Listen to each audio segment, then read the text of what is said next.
So choose one mineral. This is going to be the key part, choosing the mineral that's going to give you plenty to talk about on all of those levels. So you could like choose a mineral that's like, you know, maybe it's super beautiful and it sounds really amazing, but if it doesn't have any uses for us, it's going to limit what you can talk about. Okay.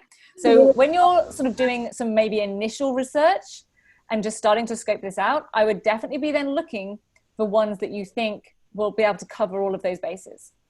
Really? That is definitely more important. It's more important to choose one that you can do a really great job of in terms of your detail and your research and your information than trying to choose one that's like a little bit more unusual.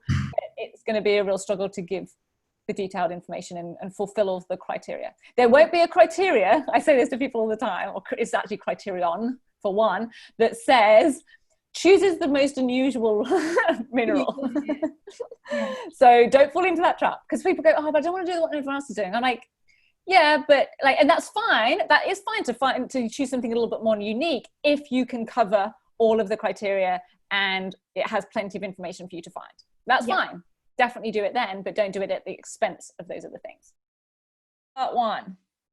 Create a list of 7 questions you will ask the person. Now, I know, Tim, when you emailed me, you said you'd already thought about those, but I also emailed you back and I'm like, right, these questions, we're going to do them we're going to choose them and come up with them very strategically. Okay? Sure. So, what we really want to do, folks, is we want to kind of reverse engineer this. So rather than starting out and kind of go, okay, what like cool questions could I ask? We want to consider, right, well, where are these questions going to take me? What do they want me to do with them? And then I can manipulate my questions to make sure that they come out the way, they give me the stuff that I'm going to need that's going to mean I can access some of the top level marks. Yeah. So I'm going to still go through it in order, but like my brain's already going, okay, I know there's got to be questions, but I want to, like, I'm not literally going to go, okay, this is part 1, I'm going to do this. I definitely want to, it's what we call starting with the end in mind. Write that down, people. Start with the end in mind.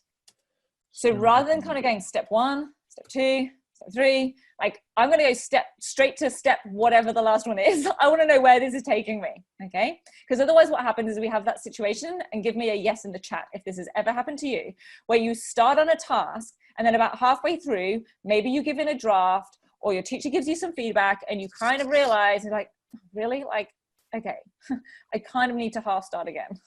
And it's frustrating. Give me a yes if this ever happened to you. Like, Stretch like straight in there, yes. This has happened to me. Tara's like, oh, hell yes. Alicia's yes. Okay, this happens so much. So we need to start with the end in mind, okay? We backtrack from whatever's got to come out at the end. We backtrack from there so it like gets us there. It's like having a route planner. So rather than just kind of going, okay, which road am I going to go down next? Now, which road am I going to go down next? And which road am I going to, like, figure out where you've got to get to and then pick the best route. It's an investigation on assertiveness. And I'm currently on a B grade. I was going to look at how does sport influence assertiveness, but the data isn't very good. Right. An easier option is to look at people who viewed an assertiveness video show more assertiveness compared to those who don't, which has better data.